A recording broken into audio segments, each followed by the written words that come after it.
And welcome to the show. I'm so glad you guys tuned in today. Today's going to be a fun podcast. In fact, it's not just me. I'm joined by Chris Enright, who's hanging out with me here in my studio in Albuquerque, New Mexico. And then that's right. And we're also dialing in right now. We have dialed in Charlie, who is coming in all the way from Chicago. Charlie, how are you doing today? I'm doing good. Thanks for having me on the show.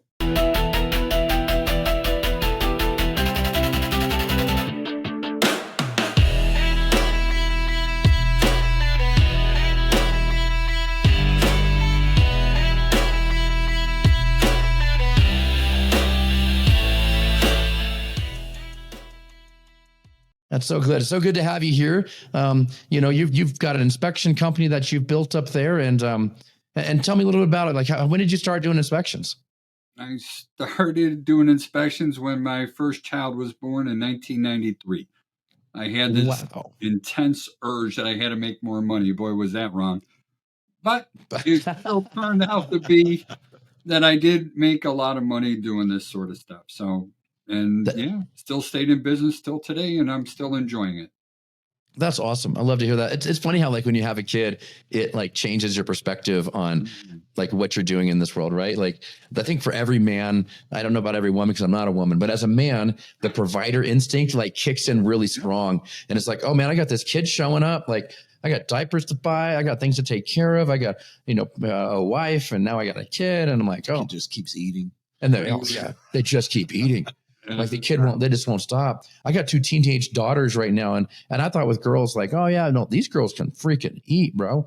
Like these teenagers. And then they bring their friends around and like, oh my gosh, I'm feeding the whole neighborhood, man. Yeah. Don't worry. As they get older, they cost more. So that's been my experience. Yeah. They get like more and more expensive. And how old are your kids now? We're everything from 32 to 21. So at what point do they stop costing money? When I'm dead. And the jokes don't get any better. Sorry. I love them all. And you know what? It's kind of funny because I am joking about that. But that is a big focus in my life right now is what's going to happen after I pass. Wow. Setting everything up for my kids, my family, and the other inspectors that work with us. I just don't want this machine to die. That's all. Well, so how do you look at that? Like, how is legacy playing out for you, and what are the things that you're doing to ensure that continuity? Now, out of the 15 inspectors, I have 3 people that actually run the company. All right, my job is recruiting and basically customer support. And Tim is going to be taking over. We already have the arrangements. I'm basically going to give the business to him, when I'm done working. So, I mean, it's not a bad gig for him. He's going to get a $2 million gross business, and hopefully it'll be much bigger by then. And my family will get 5% of the gross for so many years. I think it's a win-win. So that's an incredible exit strategy because so up to this point, you've been taking profits from the company and building additional revenue streams or additional investment, retirement planning. Does it allow you to do this? Is that what that's done? Yeah, I mean, I've also a retired firefighter full time, so I still have a pension from that coming in. Okay. And, this right now, the business is definitely a residual steady income that's coming in right now. And I want to keep it that way. And yes, I am looking to build other revenues of income, but it's mostly I'm looking for what I can leave behind. That's awesome. Yeah, that's incredible. And yeah, that is a great opportunity so you're planning on basically essentially selling it to your staff, but you just get a residual, and that's a great deal for them too. And that's the way I look at it. It's a win-win. My family doesn't want to take it over. They don't seem to have the same passion I do, but these guys do. They're into this home inspection business, and they're making a good salary right now. They're very happy. And if I can just make sure that all these families are taken care of, because I will tell anybody who's looking at growing, one of the scariest things in the world is having other families depending on you. We were just talking about that. Were you really? You don't even know. Yeah. Right. We were just talking about how when you're starting a business off, because like in 1993, you're starting your business off and it's just you, right? And yeah. And then the second you bring in another person into chaos, essentially. Like it changes the whole game. It really does. It's and I watch on Facebook and I see people writing, about how to pay people and everything else.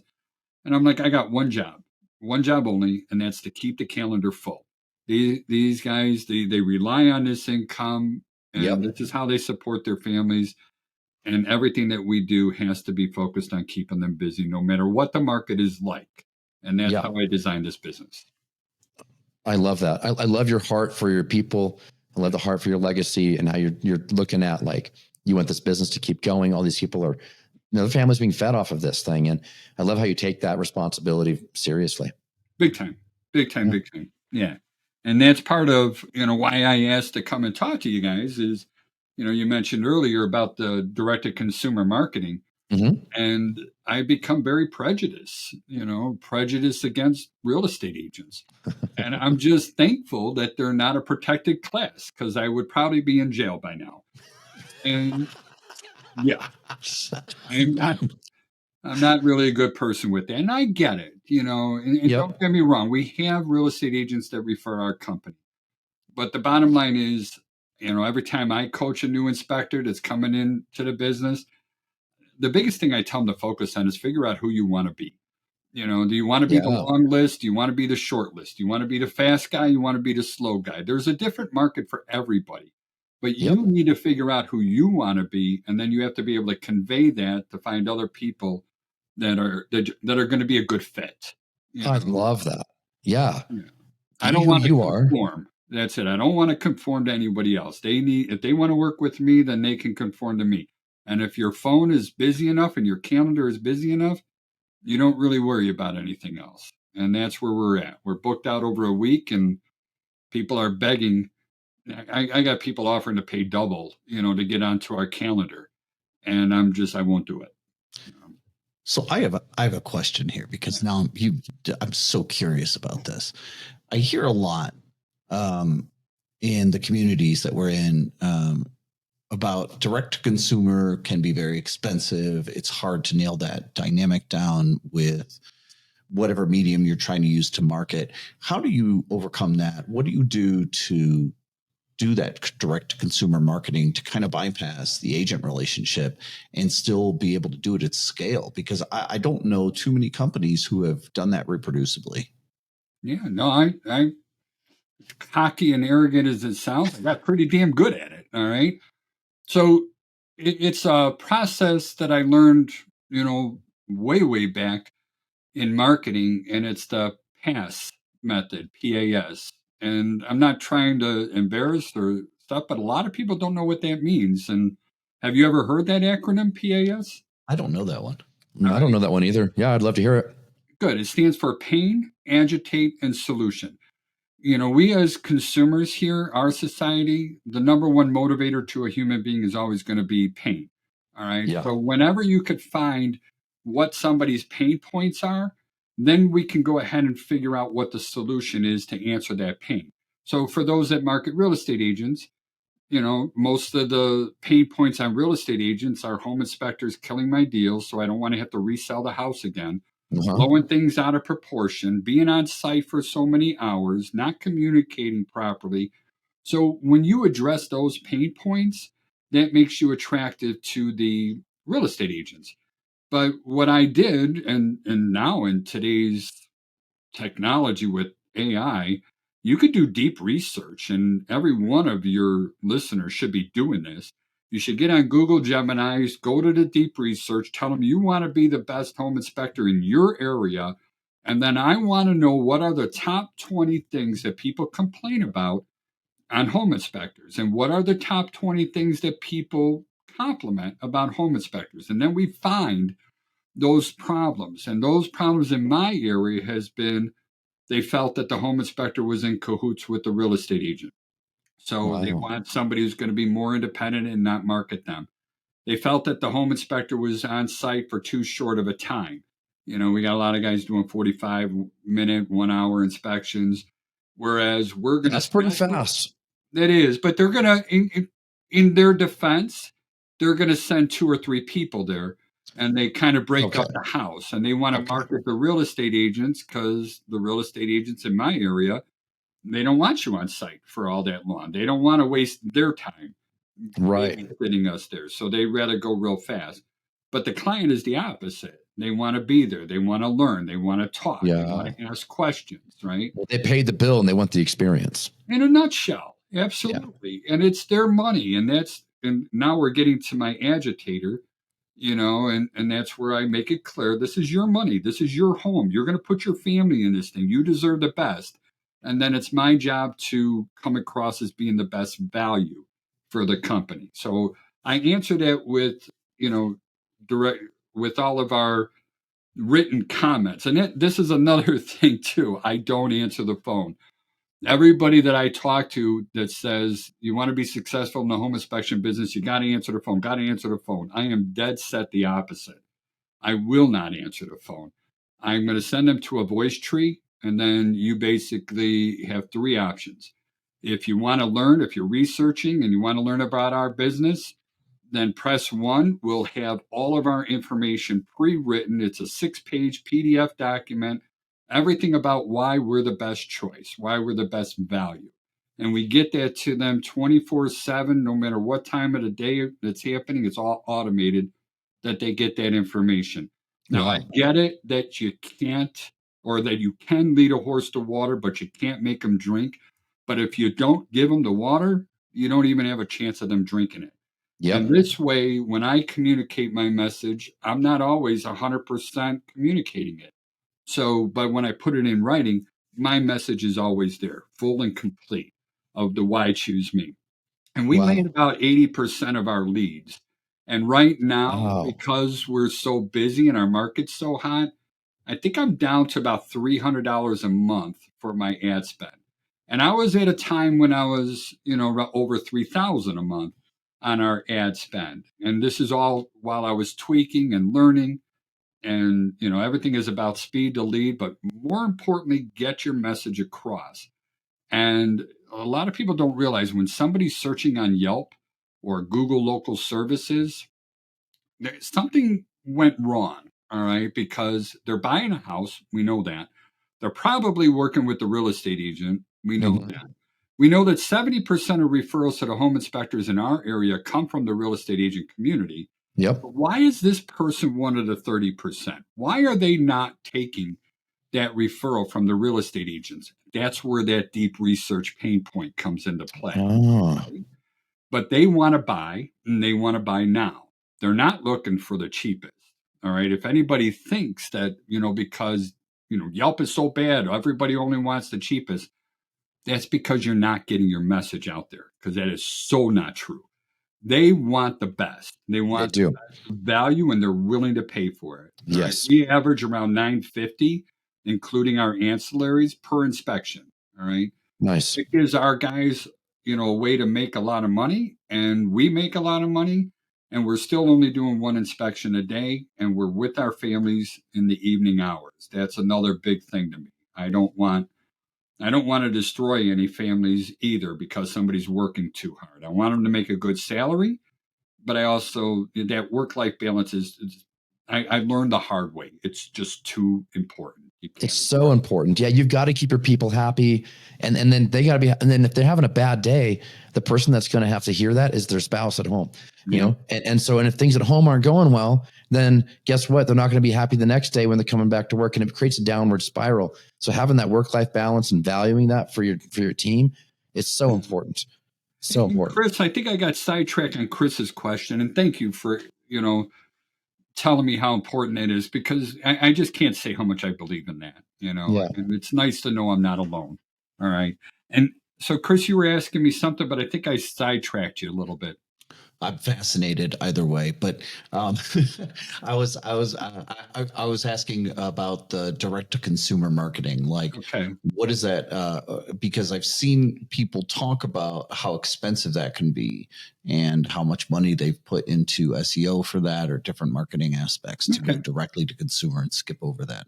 Yeah, how do you estate agent? How do you get that momentum? Because one of the benefits of marketing through realtors, I know I get the tension, but when you have a realtor who's referring you, you're getting multiple deals off of that same realtor. Yeah. When you're going direct to consumer, it's kind of a one and done, if you will, because they're not buying a house every other day, every month. So the realtors are the mouth of that funnel, right? Yeah, exactly. So if you're not going that route, a lot of people want to do this direct to consumer. You've got it nailed.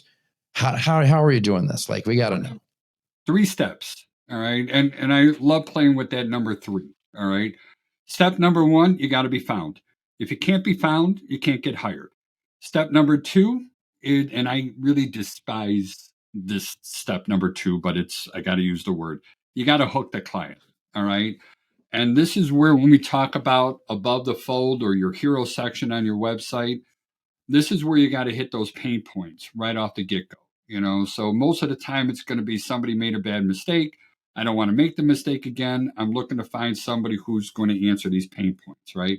Yep. So the first thing that anybody reads on our website is going to be why smart home buyers choose us. That's our lightweight punch to hitting the pain points. Then we agitate that pain a little bit with it's your family, your home, your money, that you're going to put in there. So now what we're doing is letting them know that we understand their pain. And then I have to and that's going to get them to investigate me. And as long as I'm the best value, because now I'm competing with home inspectors, right? Mm-hmm. And as long as I'm the best value, then they're going to choose us. And now it's my goal to do more tools, more equipment, more time. Everything that I hear that's a problem with home inspectors, I want to correct it. I want to do just the opposite of what everything else has been doing. So now we market on Yelp and we pay for ads, Okay. and again, a lot of people hate Yelp. I love it, and we also market on Google Local Services. Now, the first thing that I started marketing on was like ads and banners and everything else. And everybody focuses on branding and name recognition and everything else. Nobody really cares about that. I don't wear shirts. I don't wear logos and none of that stuff. It's not name recognition. That's Coca-Cola. If you want to do something like that with real estate agents, because they're going to be referring you over and over again, Mm-hmm. that is appropriate. And that's when we talk about funnel marketing, which is a whole nother thing. But in this situation, website marketing, everything should be about turning that potential or the home buyer into your client. And that's what it's focused on. So when you're doing lead gen marketing, I misspoke. I'm sorry. When you're doing lead marketing, Mm-hmm. the biggest thing you got to remember is speed to lead. And you got to get to that lead fast and you got to get your complete message. And this is why I don't like to talk and I want it written down and I want to get it to everybody. So our system that we have in place, we combine it with AI, but it's also built, using all of our information. So when somebody does a quote over Yelp, our system replies in less than a minute. All right. And it's tied in through APIs right into Yelp. So and if they respond, we respond. So it always has my message, my stuff in there. If they want to know what our pricing is or if they should get a radon test or something else, we don't try to sell things. We try to educate people about the risk and the rewards. And because of that candor and not trying to run the bill up, I end up getting more people buying more stuff from us. And that actually runs the bill up without trying to sell it. So again, 3 steps: got to be seen, get the hook, and you got to be the best value with it. Everything else, all the other stuff that you pay for, those are the leads. And if you can't convert those leads into customers, well, you're wasting your money. There's no ifs, ands, buts about it. Right. Does that answer your question or kind of explain how I do it? For sure. All right. Yeah. So you've got a pretty good AI connection so people, when they call, and you said one of the things is that they can call in and they press 1 to get more information and so they just speak their email address and then AI grabs that and emails it to them, or are you texting it to the phone number they call from? No, You said that was automated, right? It is automated, but it's not automated through a phone tree. So Okay. if they press 1, it's going to recognize their caller ID on their cell phone. And most people are using cell phones now, very few landlines. So it just says if you're calling from a cell phone and you want all of our information texted to you of why we're the best choice, press 1 now. And I would say most of the people do just that. That's the other thing. We have to schedule 15 inspections in a day, and I don't have any staff either. I should get that pointed out. I do have one VA who takes orders, but she might schedule 1, maybe 2 orders a day, and she doesn't stop. Everything else is all done automatically. I don't even talk to people. So it's online. This is scheduling? this is fascinating, right? Because this is a very different approach than what most people in the industry do. So if someone calls in, they hit 1, it texts them the stuff, text them the sales stuff. What are the other options in your phone tree then? Okay, if you want to place an order with Maria, my assistant, press 2, but I make it clear that she doesn't really understand the technical background of our business. All right. This is just if you don't want to place an order online. And then if they want to talk to me directly, they could press 3. But we also make it clear that it's only going to be for our home inspection training school. It's going to be for people of the press, because I do a lot of interviews with that as well. But if it's anything technical, they're going to have to leave a message and I'm going to call them back. So you basically are driving people to book on the website through the online scheduler. Without a doubt. Yeah, that's what I want. I'm trying to cut my overhead because I want to give my inspectors more money, and I'm not afraid to say I want to make more money. All right. Yeah, And that's the point of owning a business. Yeah, no, we're not running charities here, right? Like, no, we're here to provide for other people, but it's also like we're here to make it happen, right? Yeah, we provide for our family. Like I got my family to provide for, and I got a bunch of guys working for me in my inspection business, and they got to make enough living to be able to provide for their families. And yeah, we're not doing this for fun. We're helping people and we're motivated by that, but ultimately, like, we're running a business and the business has to have profit. Like, yeah, there's nothing wrong with that. Not at all. So now, because I don't have a major overhead of staff, to go out there and build relationships or answer phones or call centers or anything else, I really don't have any overhead other than my ad spend. And right now, that's actually pretty low. And that's not true. I mean, we still have insurance. We still have report writing softwares and things. Sure, like but your that. people overhead outside of the actual service is almost nil. That's crazy. That is crazy. Different. That's such a different. I shouldn't say it's crazy. It's just a. Oh no, it's crazy. Looking at it. You're 100% right. It is crazy. Absolutely. But it works. But it works. Yeah. Yeah. So, okay. Right. So all right. So I my inspection company did 2 million last year. And when we have 5.5 inspectors. So, and then I have one person that is my operations director, and she's making sure the trains are running on time. Like, she's basically kind of probably similar to what your VA is doing. So that she's making sure the contracts are signed. She's making sure that payments have happened. She's just going through the calendar and just making sure that everything's going the right way. But she does answer the phone and does book some inspections over the phone. I do have a call center though, as an overflow. And then marketing sales is me. Like, I own the business. I do marketing sales. And so it sounds like you're doing the marketing and sales. Is that correct? Well, there is no marketing and sales. It's only ad spend. That's it. My main business right now is I do Zoom call follow-ups with our clients. Again, value, right? Why am I more valuable than the competition? And that's just one of the many things that we put on the list to offer more service and more time to the client. So I do Zoom calls with our clients, and then I recruit. My goal is to find more home inspectors that believe in my way of thinking of doing more, use more tools, just so, we can keep growing. And I know there's room for a 50-person inspection company, but realize when I say 50 people, because you're using 5 people to make the same amount of gross revenue that I need 15. And not everybody's full-time. Some of these guys went to part-time, right? Okay. Yeah, I was going to ask that. Like, how are they feeding their families? And yeah. Yeah. And there's roughly I think there's 7 full-time guys that do this 5 days a week. Yeah. And it might be a couple more. I got to go and look at the numbers. I'm sorry. I'm just guessing right now. But most of the other guys are part-time. So I got a couple firemen. I got some pilots and stuff.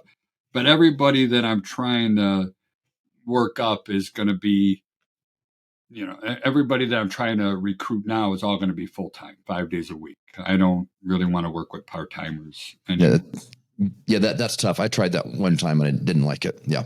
Me neither. It takes too long to get them up to speed. Yeah. They don't have the reps in. They're not. And yeah, it takes a lot of repetition to be able to get that thing dialed in just right. So plus, if they're W-2 employees, right, your overhead's still there for insurance and all that other stuff, right? So correct. If they're part-time, they just cost more. That's true. And that's another thing. I understand, what happened with Wally down in Florida and stuff, which was horrible. And I really like the guy. And I'm glad that he was able to survive everything. But everybody says all your employees have to be W-2s. And there's ways around that too, So I don't believe in non-competes. So I don't have any of those. Everybody is 1099. They're all gig workers. All right. Okay. They set their own schedule. And I put them in charge of the agreement. I put them in charge to make sure everything's done. If you're going to show up, because we have a pretty strong cancellation policy, because we're so busy, we could be a little rough, so we make everybody pay in full and sign the agreement. You got 2 hours to get it done right when that order is there. Otherwise, we're going to start canceling you. And, I want my inspectors to be able to cancel that and keep their calendar open. So they're the ones that are doing all that work. I don't need another staff person to do that, but they get to pay, they get paid more money to do all that. So. Right. That makes sense. And they're doing one a day. Is that what you said? That's it. Yeah. Okay. Yeah. We don't write the reports on site. All right. That's another rule of 3 that I got. In order to do this job right, you got to focus on the house. Yep. You got to focus on the client. All right. I am a believer that the client should be there with you, and you should talk to them, and you should educate them, and you should listen to them about what their concerns are, because it doesn't matter what my opinion is. It matters what their opinion is. Yes. And if they think something is serious, even if I don't think it's serious, we need to treat it as if it's serious. And we need to show that we are empathetic to our clients. All right. And then the last thing is we have to focus on writing the reports.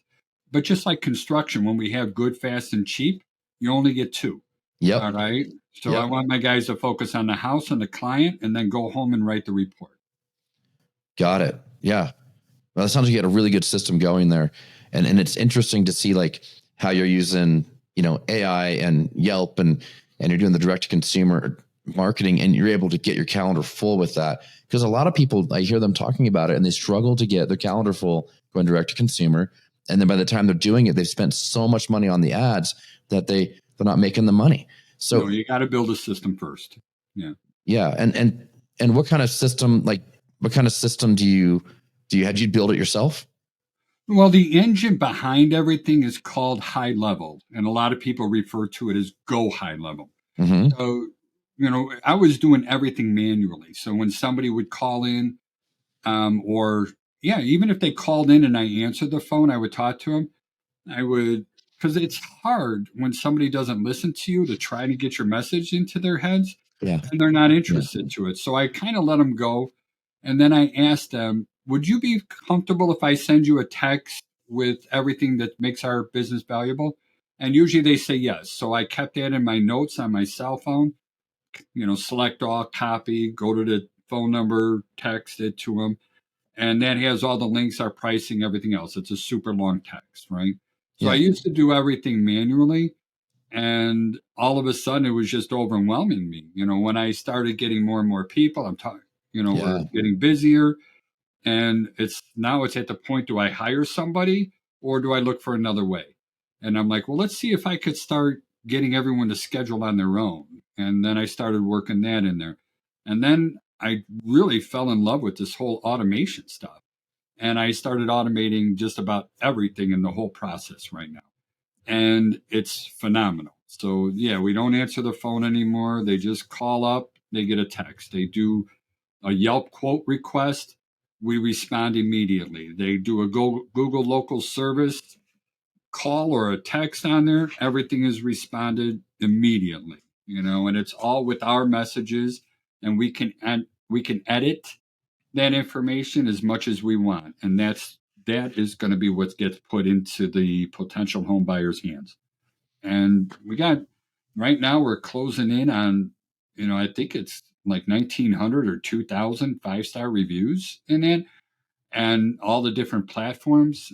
And that's the other thing too, is that, those reviews are so important, but more specifically, I'll give you a little secret how we get our reviews. So if your listeners are listening, here's a golden nugget. All right. And I tell my clients this is BS. All right. We raised our prices by $50 so we can give everybody a $50 discount. We call it a photo upload discount. All right. And you can't give a discount for an agreement to somebody to leave a review. You'll get punished for that. Mm-hmm. But you can give a discount for a photo. All right. So they take a photo of our guys doing what they do and they upload that to Google, Yelp, Facebook, or Reddit. And you're going to hear a lot about Reddit in the near future. Yeah, for sure. We get a lot of business off of Reddit now. I just didn't even know what it was, this old boomer. Well, wait a minute. Yeah, I mean, I didn't realize Reddit was a marketing tool at all. Oh my! Reddit and AI right now. Oh, forget about it. Really? Oh, that's a whole nother conversation. Yeah. Oh. People really do trust Reddit, and you're right. It is a longer conversation. In fact, I'm working right now on building our ad spend on Reddit, just so that when people are searching in our area, we want to get our message and our community and our help desk, all that stuff in front of them. I actually look at the real estate agents now as my competitors, believe it or not. I want to get to the client before the real estate does, or the real estate agent does, and I want to build that relationship of trust with them. I actually refer out to more real estate agents than I get stuff coming back in, especially when you get the bad ones and they end up working with us and you get the $50 discounts, And what I meant by the $50 discounts is, I don't know if this annoys you or if it even happens out by you, but we'll tell somebody that your foundation is still moving, it's been repaired, it came back. Now the next step is going to be to do some underpinning. I'm not afraid to give out quotes and prices. We use cost estimating calculators and show everyone how to use it. But then you end up having the real estate agent. Well, I got a guy that fixes that for $50. Yeah. And sure you do. Yeah. Don't lie to my client, and I don't want to even talk to them about that stuff. Yeah. But if you're going to BS somebody, you're going to get busted. That's all there is to it. Yep. And once you do, and this is why I think it's more expensive to market to real estate agents. In order to get a relationship with somebody, you need a relationship of trust. And any real estate agent that's worth their weight in gold knows that they don't sell houses; they sell themselves, and they sell trust. Yep. And once you build that trust, and that takes time, that takes energy, that takes a lot of work. But you can ruin that trust in a snap of a finger. You do one thing that harms somebody, that they feel that you were misleading them or lied to them, then that is gone. Yeah. And that's why if there's anybody who doesn't have the same mindset of how these customers should be treated as I do, I want nothing to do with them. Yep. And I'm sorry to say that's the main reason why I'm so prejudiced against them. I'm not sorry to say. I'm so happy that you have the clarity, and the foresight to not only, first of all, that you have that clarity that that's what you want, but then you follow through. So I applaud it, man. That's fantastic. I love it. Yeah, that is really good.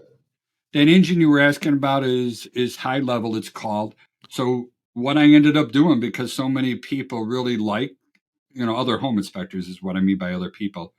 They hear how I'm running my business, and I talk to them about it, and they're like, I want to do the same thing. Can you set that up for me? So we ended up turning that into an agency, and we can give the whole thing away for $50 a month or $500 a year. It's pretty dynamic. And we're not even using everything. So you've actually built your system out and made it replicatable, and you actually have it available. People can subscribe and join into your system. Yeah. And it's built on GoHighLevel, right? It is. Because we use GoHighLevel in Ivy. Yeah, so that's you do. I recognize all the stuff in there. Yeah. Okay, so say more about this. So because I own my own inspection company, and I'm fascinated what you're talking about. What does it look like? What's the company called? That because it's a separate company, right? It's not your inspection company. It's an agency now, right? So what is it called? And tell me more about what that process would look like if I wanted to join that. All right. The business is called GetSync, and the web address is GetSync.pro. So GetSync.pro. And, there's only one option. You're either in or you're out, so we do have a training portal that is free. We let anybody into that.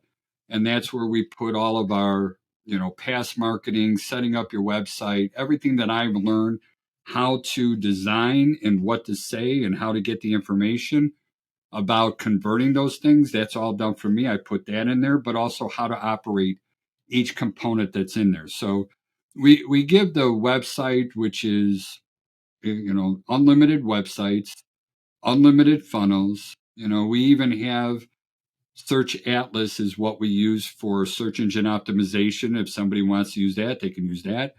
But we're even using our version of Search Atlas to write blogs for everybody. And what Wow. we're going to do is put those blogs on everyone else's websites, but more so, we want to link to all of our other users' websites. And, I am an advocate for SEO, but I'm not an advocate of SEO to be found. I'm an advocate of SEO to lower your ad spend. So the better off your search engine optimization is, the cheaper your ad spend is going to be.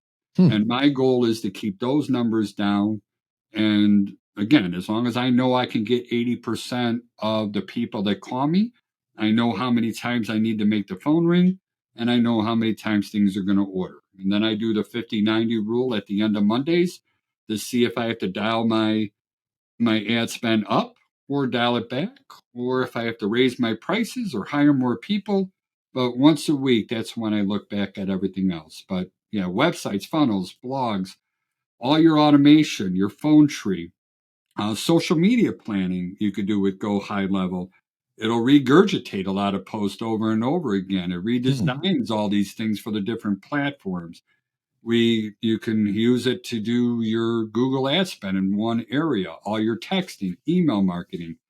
If you're going to, like, we market to real estate agents, but I am a negative marketer to real estate agents. In other words, we have like about 100 or 120 different lead generation Canva templates. So, and they're all templates, and we just give one away a week to the real estate agents that we get on our list. And if they like it and they sign up and download it, that moves them to stage 2 in our funnel. Stage 2 is where we start telling them, we're going to make a long list. We're going to be there for 3 to 5 hours. We are going to talk to the clients. We are going to, everything that I know that is kind of negative, that pain points that real estate agents have on us. I want that out now. I want to push those people away. Right. I only want people that are willing to conform to me. So then we give them the opportunity, if they want to get all the templates or whatever the case is, and they understand what it is. Now we give them at the point where, you're going to be conforming to what we want to do. You like what we do. This is where I now want to start. Now they're valuable to me. Now I want to build a relationship with them. So that's when I'll try and get them on the radio show, and we'll give them some airtime on there. That works out very well. We also, through the GetSync program, we're also able to create a special app. It's a web app, but it's an app nonetheless for them. And we set it up to where we're going to be on their app and they're going to be on their app, and then they get their clients on there. So as they're doing showings and their clients see something, they're like, I wonder how bad this roof is. They take the app, they take a picture of it. It's going to notify me. I'll look at the pictures and I can give them a response. I don't charge for that. All right. Anything that I could do to make my real estate agents more valuable, I'm going to do it. All right. But again, I'm picky. You got it. You want to be in my school or whatever. You want to be in my circle, then, or circle of trust. Oh my God, I'm thinking of the Fockers right now. Yeah. Here's the circle of trust, and here's you. I'll put it right in here. Sorry, I get a little ADD going. We were just talking about that too earlier. It's so funny. Yeah. It's crazy that they came my girlfriend calls me anyhow. Yeah, I'm Matt Fokker, and as their family, my nickname is Matt Fokker, and my girlfriend's extended family. So it's just, yeah, it's a long story for a different day. But yeah, it's so funny. Meet the Fokkers in the circle of trust, and anyhow, it's a long-standing thing with me. That's so funny. But if I have value and they want to come be in my circle, now we have a relationship. But I love the circle of trust. You and me both. But That's so funny. But even those get ruined. Like I just had I had another real estate agent that was working with another home inspector, and she bought a building of her own, and she didn't want to use that home inspector, right?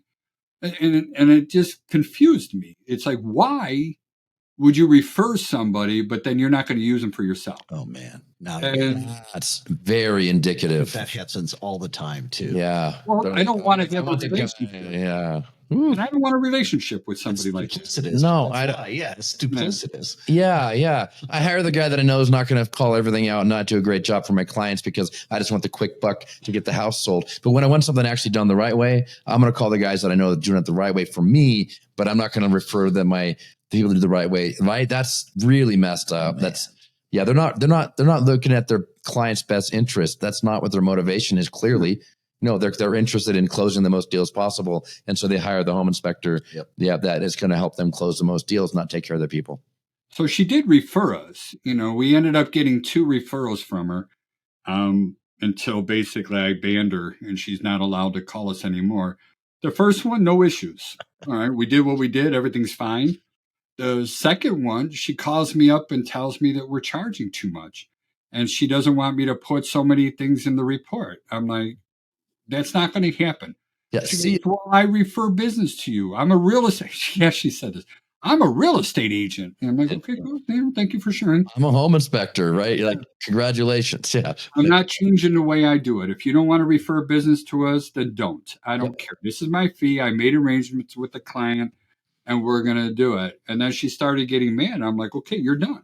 You're not allowed to work with us anymore. You can't hire us anymore. Any referrals that come from you will be instantly canceled.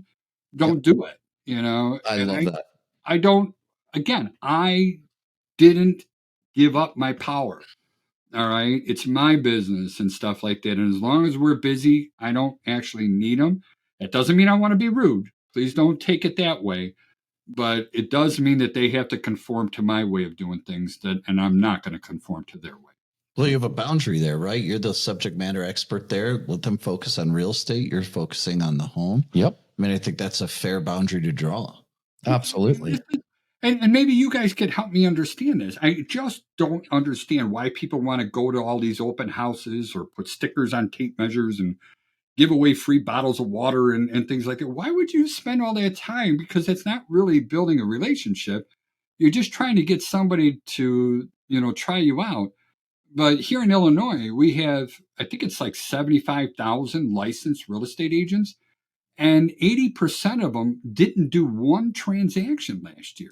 Yep. That's the same thing in my market, the same thing in your market. It's every market. It's Pareto what it is. Why do I want to spend all this time, energy, and money on somebody that isn't going to produce? B, I don't even know how they think. They don't know what I do. Right. And then if they're going to refer my business to their client because I gave them a bottle of water, that's not a good reason. I'm sorry. 100%. Yeah. I want them to refer business because they feel we're going to be the best thing for their client. Yeah. And I want to try hard to be the best thing for their client. Yeah. So my business, I'll tell you straight up, I do work with and through realtors on a regular basis. I don't give away bottles of water. I don't put stickers on tchotchkes and do all that swag. And I don't do any of that stuff. But I've learned over the years that people want to work with people that they like, and people want to work with happy people. And so, and throughout the years, I've always just sold on quality, not price. And in fact, I was just at a golf tournament and I was a sponsor, had a big tent, and, I'm out there hanging out, and some of these realtors will come through. It's like, well, what's your pricing structure? Like, how much do you charge? And I tell them as much as possible, as much as I possibly can. And they'll be like, what, really? And I was like, yeah. I was like, how expensive a house are you going to sell? Like, you're going to sell the most expensive house you can because you're going to make the most money. I want to charge as much as I can because I want to make the most money. And they're like, they're laughing, but that's my response all the time. It's like, well, how much do you charge? I'm always like, as much as possible. I charge as much as possible. That's what I'm here to. That's part of what I do. And then I'd always interrupt them too. And I'll tell them, I was like, oh, are you looking for the cheapest price possible? I can find you the cheapest. Oh, I know the cheapest guy in town. Actually, if you want the cheapest home inspection, and I emphasize that cheap over the cheapest home inspection possible, it's this guy. His name is Ray. He works at XYZ company. In fact, I can give you his phone number. If cheap is what you're after, he give you a cheap inspection. And then normally like, but if you want the best, you have the highest quality, that's us. And we charge what we charge. And like, I never even tell them what we charge. We charge what we charge. Obviously, it varies on multiple factors. So depending on the size of the house and a lot of other things. But I absolutely mark it on like quality and value 100%, and it's like. Think about that real estate agent just for a little bit. I want to push this back on you a little bit. Yeah. What do you think that real estate agent feels about our society, our profession, us as a whole? Mm-hmm. The most important thing to them is the price. That's the first question she asks. Right. I can tell you that most of the time it's because they think of us as an extension of themselves. Yep. Right. It's an extension of their business, and they're trying to, that's how they see it, as opposed to these are separate, they're integral to each other, but it's not my business. Right. Yeah. My initial answer the ones that you have relationships with, I believe that's correct. But I think most of them out here, they don't really build relationships of trust with home inspectors. And they're just looking for a way. They think they're going to look good to their client by saving their client $50 on it. Absolutely. 100%. Oh, absolutely. Yeah. Absolutely. And my answer to that question is like, how much do you charge? What does it matter to you? Exactly. Yep. Why? What does it matter to you? Yeah, as much as possible. Do I provide a good service? Yep. Do I treat the client right? And the next question is going to be, is that an attitude or is that a behavior? Because behaviors can be changed, but attitudes cannot. And I see that as an attitude. And it's like, hey, thank you for telling me this, because now you are not getting any of my time at all. It's too valuable, as arrogant as it sounds. So I don't think it's arrogant. I think it's confidence. It's protective over the most valuable resource you have, your time. 100%. Yeah. And time and people. Yep. 100%. I think it is great to have protections like that. It's good to have boundaries. Like, boundaries are a thing that provide freedom in people's lives. You got to have boundaries and protections over yourself. If you're running around groveling at the feet of real estate agents to try to, oh, please use me, I'll do whatever, you've given away all your power, given away all your authority, and now you're one of their little puppets that they can now manipulate and mess with. And if you put yourself in a position of weakness and they can manipulate and control you, you'll eventually start doing things that maybe aren't the best in things in the world. It potentially opens up the door for a lack of integrity or integrity compromise. It can happen, right? And then if you hold that boundary on the front end and say, no, wait, we bring the highest quality. Like, I know somebody else might do this inspection in an hour and a half, but this is going to take us 2.5 hours or whatever the time's going to be. Well, why does it take so long? Because we're really good at what we do, and we're going to be really thorough, and we're going to take care of this client. Like, no, I'm not going to apologize that we charge what we charge. No, I'm not going to apologize that it takes us this long. This is the way we do it. We're the best. And I think you're absolutely right, Charlie. Like, you got to be able to hold up those boundaries, and you got to do it in a healthy way, and being able to market direct to the consumer and to be able to bypass the realtor referral process empowers you even more to do a better job for your client and build the business that you want. Because success is your business doing for you what you want your business to do for you. And it's like, I'm the business owner. I have the vision of what I want my business to do. Charlie, you're the business owner. You have a vision for what you want the business to do.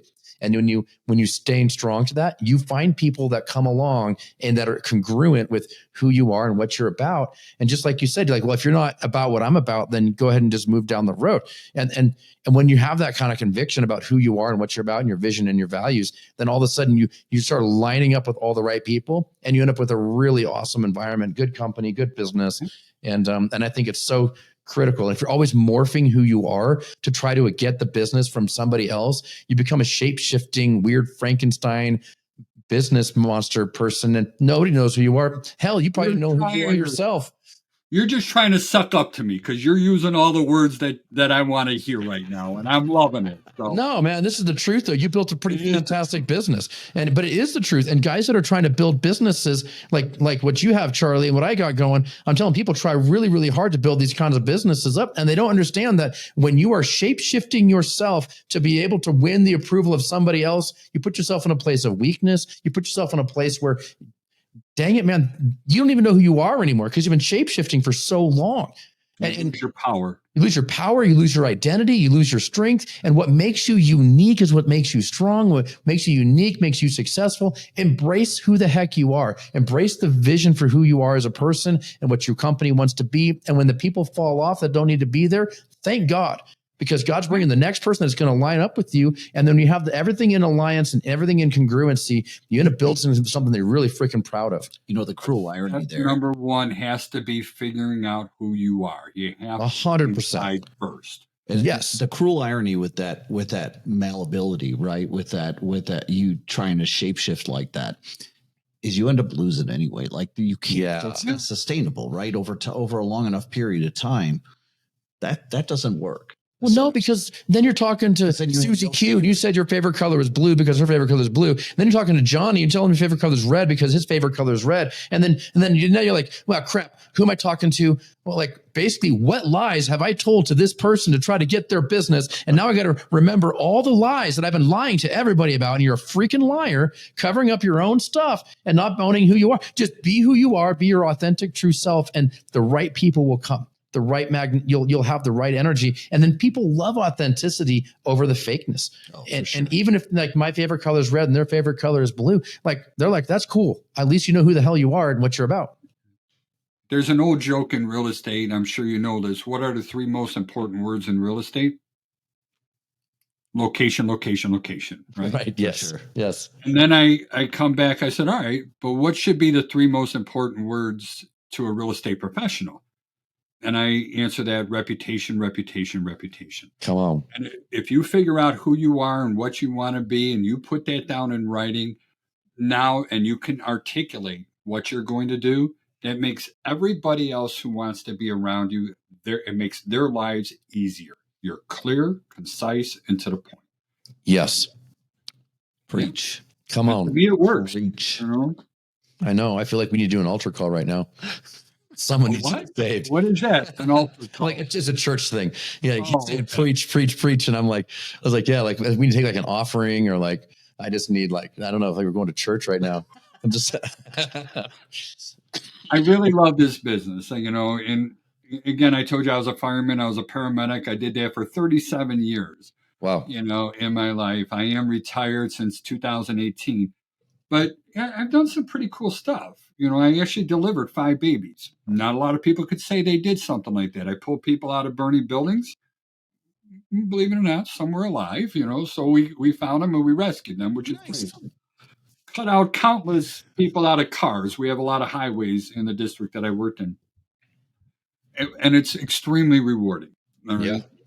But every time I do this home inspection stuff, and every time I finish talking to somebody, when that client looks me right in the eye and says, thank you, and they shake my hand with their right hand and hand me a big fat check with the left hand, it's pretty rewarding. It really is, because they're going to put their families in these things. And we're not perfect. All right. Nobody's perfect. But man, when you take those steps to really show that you're empathetic to your clients and you care about their pain and their concerns, it really goes a long way. And you're going to be surprised by the type of reviews. I mean, I just had somebody write, I don't know, just on the Google phone thing, it was like about 1.5 feet long. Wow. Somebody wrote on my phone, you know, that I'm scrolling like, holy cow, you know, great detail about each individual that was involved in the process.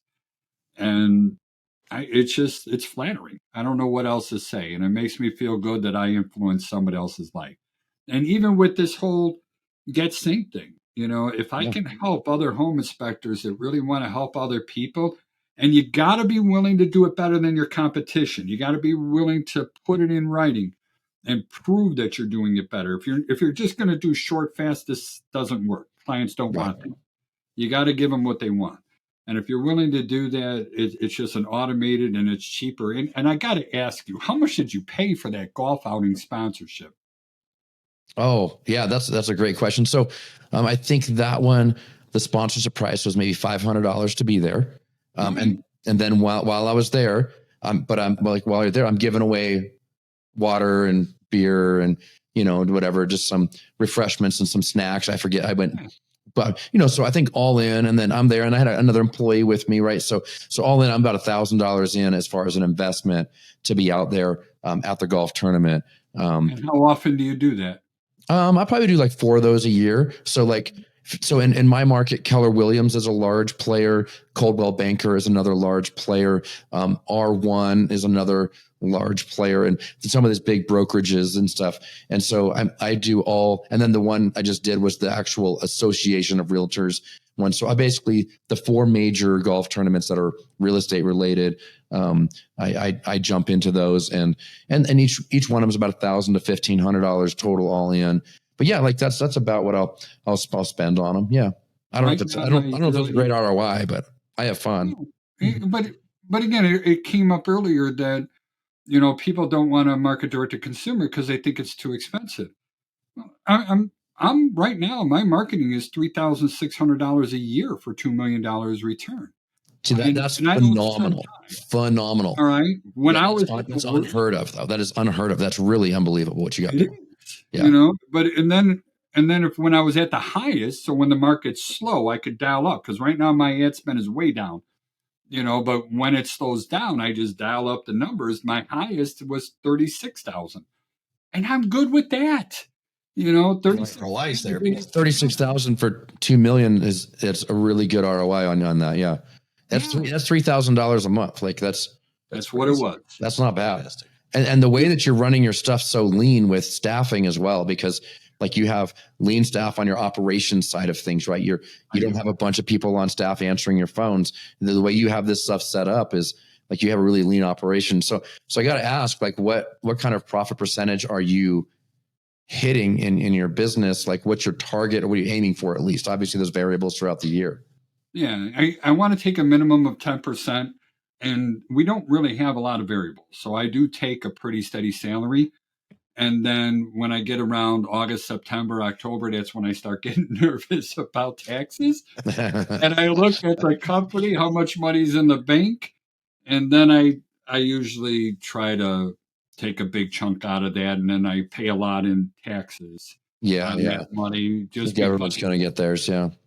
Well, when you pay W-2 taxes, you could do that at the absolute last day, and you don't get fined for not paying your taxes on time. A lot of people don't know that, so they figure they got to do their quarterly payments and stuff like that. And I don't do that, so I just take taxes and payroll taxes out of my salary. And then when I get to the end of the but the calendar year, that's when I'm just going to go ahead and make a big W-2 payment so that I don't get fined. Got it. The government. I figure out what things are going to be. But we're somewhere around 20% is what I've been. I want 10, but I'll take as much as I can. I keep a certain amount of money in the bank in case something goes wrong and gives me adjustment. Yep. For me, it's probably too low, but we keep about $100,000 in the bank. And that's I've already paid income taxes on that. So I don't really want to make more money. I don't want to have more in the savings account because I just got to pay taxes on everything that goes in there. Right. Yeah. I built it up and paid on that. I want to kind of keep it there. Yep. Yeah. I actually do the same thing. I keep $100,000 in my my oh crap fund. Like I have that in a separate little account. And then that's like I don't know, some piece of equipment. I don't know if something's just not going right. Maybe we're to have a downturn. I mean, if equipment breaking, that's all part of my operational budget, and it's absorbed in there. But I do the same thing. I keep that extra little nugget on the side as like a, because something bad can happen in the world. You don't know, and you just and it's good to have a little extra some variables out there. Well, yeah, man, yeah, absolutely. You got to keep a little buffer, and it's the same thing. Like I don't want to live paycheck to paycheck in my personal life. My business should not live paycheck to paycheck. I've always looked at my business like it's a separate human being, and like God gave me this business, and I've worked hard to build it, but I look at it like a stewardship principle of like, it's my job to steward this business. And I think you have the same mentality. You haven't said it that way, but in your mind, you're like, I want this thing to keep going. You've worked your butt off to get it to where it's at. And you're stewarding this thing right now. And you're basically talking about like, okay, how can I give this to the next generation so this thing can keep going? So you're stewarding this business that it's not like my mentality, my emotional state. I actually look at what I'm building as if it's not my own, but I'm just overseeing it and I'm stewarding this project, and that this thing needs to stay healthy. And so what do I need to do to make sure that my business is in the best possible place possible for its own sake? Like not for my sake, but for its own sake, that it's in the best way possible, because all these other people are connected and they're all connected to this business and they need to be there. And it provides for so many people. But stewarding the company, and then, keeping the nugget on the side. How do you manage your budget? How do you manage the taxes? How do you manage everything that's going on? And then I need to make sure that I'm getting paid as well, and like I've got my own kids and my own house and my own stuff I got to take care of, just like my employees do. And we're all eating off this tree. So I need to steward this tree to make sure it's producing the healthy fruit so that everybody that's connected can eat. I couldn't agree more. In fact, I am stealing that. So I'm not even asking your permission to steal. No, don't even give me credit. I stole it from somebody else, I'm sure. Yeah. I love it. No, but it's true.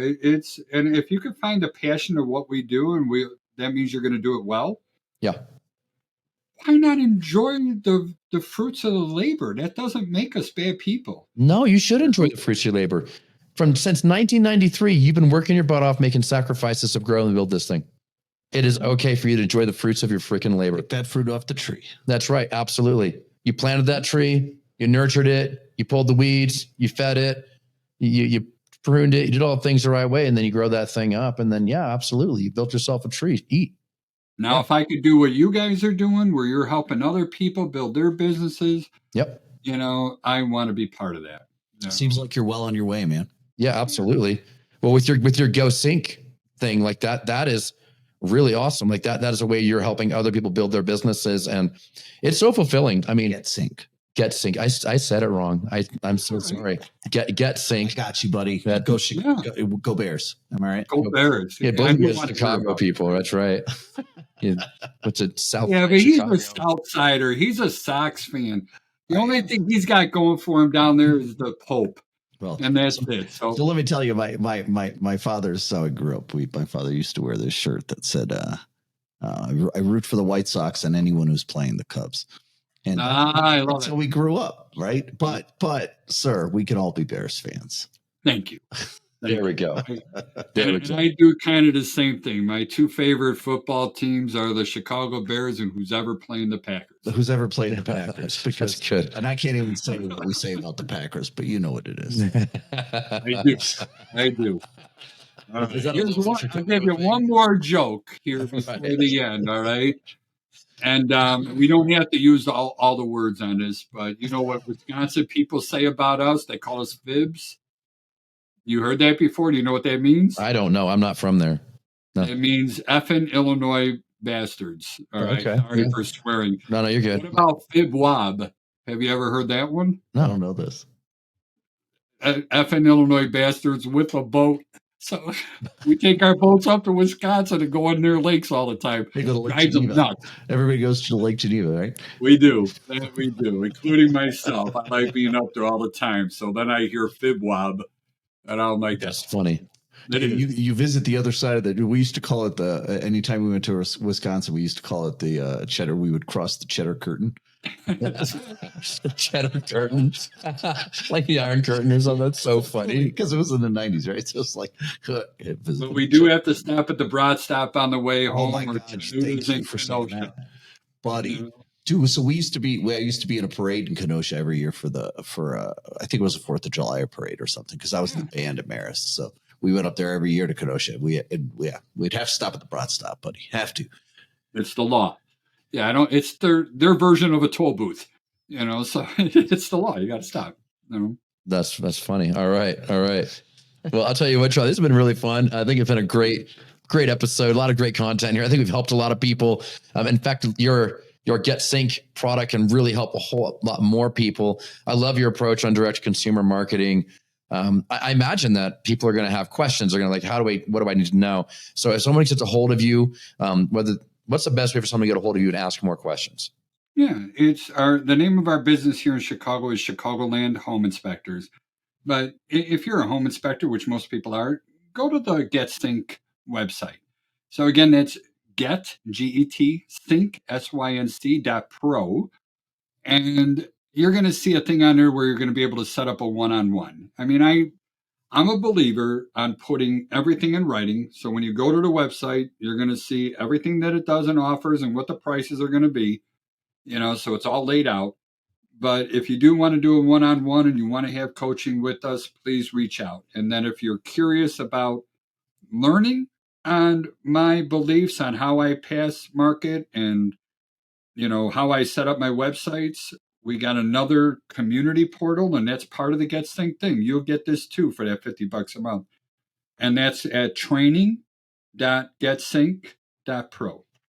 Okay. That's awesome, man. Thank you for being here on the show. This has been a really fun one, actually. I've really enjoyed this one. And man, can't wait to see you around. I'll see you next time. I appreciate you. Nice to meet you, man.